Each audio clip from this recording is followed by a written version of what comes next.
For many years, I wasn't able to see God for who He was because of my anxiety, because of my own problems. And it was a silent battle that I wouldn't tell anybody about, but deep inside I was hurting. I had nowhere to go.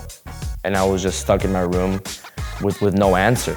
I thought to myself, I have all these people around me that can help me, but I was not bold enough to actually go to them and ask them for help. I would go out there and play soccer and think, okay, if I go out there and avoid it, then I'll find my happiness here. It would follow me everywhere. That it got to a point where it would just leave me in a mental, I would say, block. Like I could not move forward. Literally just stuck in this circle that I could not get out of. I wanted to get away from the church, get away from the ministry. Anxiety is just running away from reality. I was always a super happy kid, loving life. And as I started to grow, I started to realize that the enemy was trying to take that away from me. Because then I started to look at people that do have anxiety, and a lot of them would say, oh no, I'm medicated on anxiety. It's just something I can't get rid of. Like I take my pills every single day, and boom, that's just how I'm living my life. And that's how the enemy wanted me to be. He wanted me to be an anxious person the whole time, my whole life.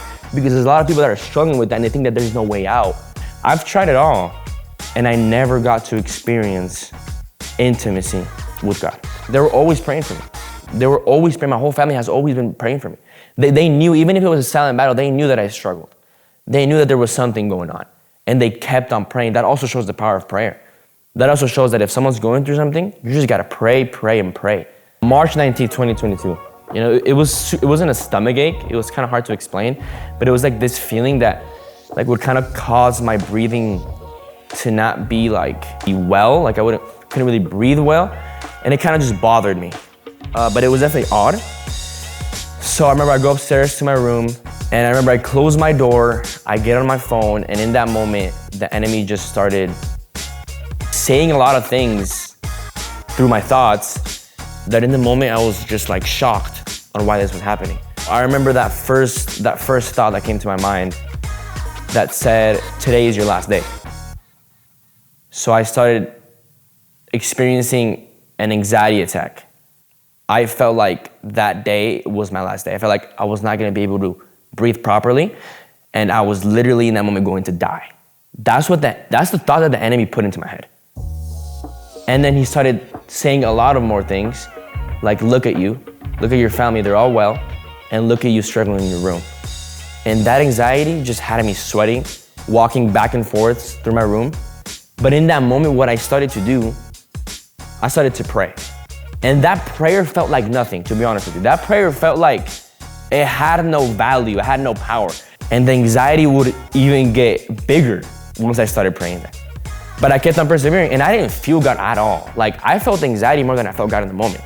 But as I talked to you in the beginning, it was that small faith that kept me going.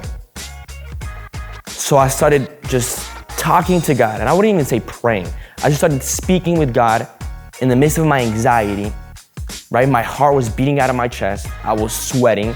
I was saying, the enemy wants me dead. The enemy doesn't want me to be on this earth.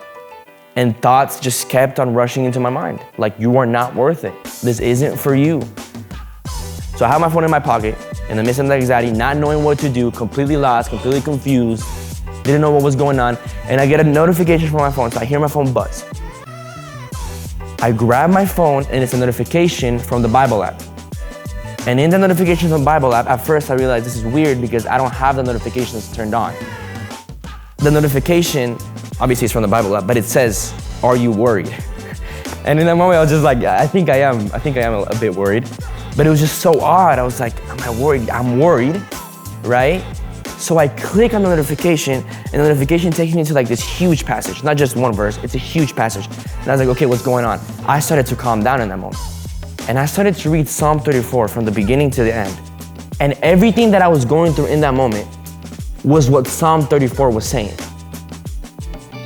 And I remember reading it and just feeling a peace that I had never felt in my life. And it's not until I see verse 6 of Psalm 34. So Psalm 34:6, it says, that poor man cried and the Lord heard him. He saved him from all his troubles. In that moment, I remember I just start bawling. I just start crying And I felt the love of God that I had never felt in my whole life, ever. My whole shirt was just wet of all the tears, right? But it was just tears of joy. And I just heard a voice from God saying, you haven't fear from your anxiety, with a passage that automatically popped up on my phone from a notification that I never thought would happen. And it says, that poor man, because when I was dealing with anxiety, I felt like I was poor. I felt like I was weak, I was vulnerable. And I turn off my phone, the room is completely dark, and I feel something like right in front of me. You know, I feel like this big presence right in front of me. As I'm crying, I thought it was done. I was like, okay, I felt the love of God, this is amazing. And it wasn't over yet. What actually happened is that I closed my eyes and I look up and I see 2 white sleeves, where then I felt those sleeves, those arms go like this. And in my brain, I also heard, in my head, I heard, hug yourself. So I hug myself, right? And then I feel a hug. I feel 2 arms hugging me. And in that moment, I just, like, I kept on crying, and I realized, like, what has just happened? Like, I just saw 2 white sleeves, and I had a revelation that Jesus was literally right in front of me. I told my mom, like, I have been free from my anxiety. And she's like, what happened? So I started explaining to her, and I could barely even speak to her because I was just crying and crying and crying. And I told her, Mom, I just received a hug from Jesus. And I didn't just receive a hug from Jesus, but he spoke to me through the Bible. What I have been avoiding this whole time, what I never wanted, he spoke to me right in front of me. And I remember my mom just started crying too. I started to hug her, and in that moment was when all my doubt went away, was when I was delivered from anxiety. Like, I was actually able to see who God was. If the Lord has done that in my life, the Lord can do that in the life of anybody. You know, if you're dealing with suicidal thoughts, if you're dealing with things that you think you can never get through, that's when God appears the most. When God is silent, when you feel like God isn't there, that's when he's actually the closest to you. Once I had my encounter with Jesus, I was like, okay, now I gotta open up my Bible. This has saved me, and it's gonna keep on saving me. I will not let the enemy bring me down, because he already did it once, and he wasn't able to do it. He wasn't able to bring me down. So now that he tried doing that, and I realized that there is a solution, I'm gonna live up to that solution, which is knowing God, and I'm gonna spread it with as many people as I can.